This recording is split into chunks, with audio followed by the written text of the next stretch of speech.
पुलवामा में दहशतगर्दों ने फिर दिखाई कायराना हरकत। काकपुरा रेलवे स्टेशन पर आरपीएफ के जवानों को बनाया निशाना। हमले में आरपीएफ के सब इंस्पेक्टर और हेड कांस्टेबल शहीद।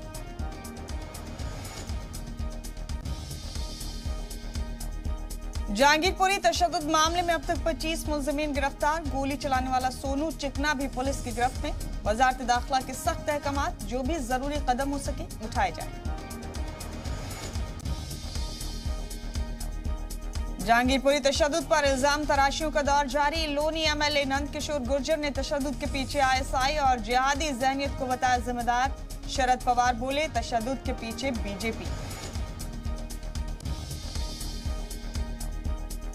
दिल्ली में हुई तशद्दुद के लिए पीएफआई ने आरएसएस को ठहराया जिम्मेदार। असम के वजीर आला ने कहा शिद्दत पसंद सरगर्मियों के लिए पीएफआई और सीएफआई पर पाबंदी लगाए मरकज।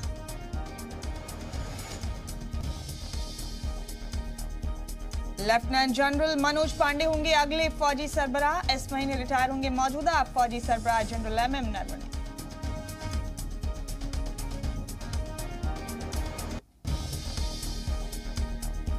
पीएम मोदी के गुजरात दौरे का आज दूसरा दिन। बनासकांठा में डेयरी संकुल मंसूबों की रखेंगे संग बुनियाद। जामनगर में WHO के आलमी मरकज बराए रिवायती अद्वियात कर रखेंगे संग बुनियाद।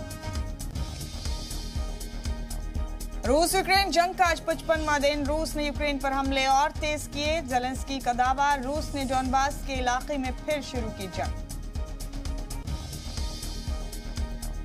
तोहफा बेचने के इल्जाम पर इमरान खान ने दिया जवाब। कहा मेरा तोहफा मेरी मर्जी।